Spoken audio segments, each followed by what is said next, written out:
Class 5 scholarship exam Marathi वाक्यप्रचार आणि त्याचे अर्थ.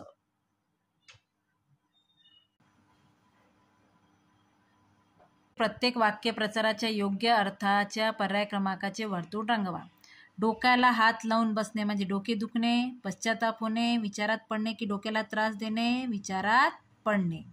अंग चोरणे, अंग दुखणे, काम न करणे, काम नाकारणे की संथगतीने काम करणे, संथगतीने काम करणे.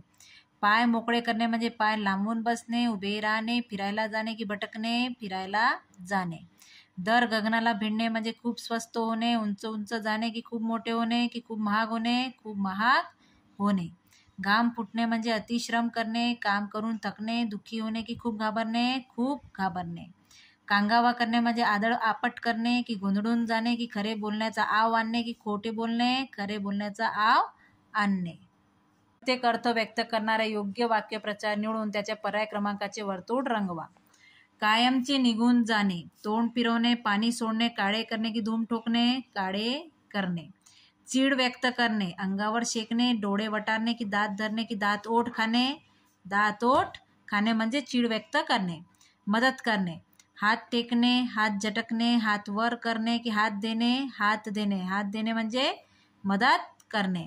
मोकळा श्वास घेणे म्हणजे मग्न होणे, भान हरपणे, हुश करणे की जीवात जीव येणे, तर हुश करणे म्हणजे मोकळा श्वास घेणे.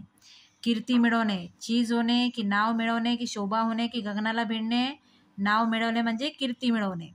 दुर्दैव ओढवणे, कपाळाला हात लावणे, केसाने गळा कापणे की प्राण कंठाशी येणे की कपाळ फुटणे, कपाळ फुटणे म्हणजे दुर्दैवी ओढवणे. निर्माण होणे, तोंडाला बोट घालणे, तोंड देणे की तोंडाला पाणी सुटणे की तोंड फिरवणे, तोंडाला पाणी सुटणे म्हणजे हाव निर्माण होणे. फाजील लाड करणे, डोक्यावर बसवणे, डोक्यावर खापर फुटणे की गळ्यापर्यंत येणे की पाठ थोपटणे, डोक्यावर बसवणे म्हणजे फाजील लाड करणे. पुढील वाक्यात पर्यायातील कोणता वाक्यप्रचार वापरता येईल या वाक्यप्रचाराच्या पर्याय क्रमांकाचे वर्तुळ रंगवा. चुकलेले लेकरू सापडल्यावर त्या आईचा जीवात जीव येणे. मुसळधार पावसामुळे गावतळी तुडुंब भरले. महात्मा गांधींनी देशाचा स्वातंत्र्याचा ध्यास घेतला. लोकांनी चोराला पकडल्यावर तो पोलिसांच्या भीतीने सुटण्यासाठी गयावया करू लागला. प्रथम क्रमांकाने उत्तीर्ण झालेल्या मीनाची गुरुजींनी पाठ थोपाटली. छत्रपती शिवाजी महाराजांच्या मावळ्यांच्या शत्रूंना धूळ चारली.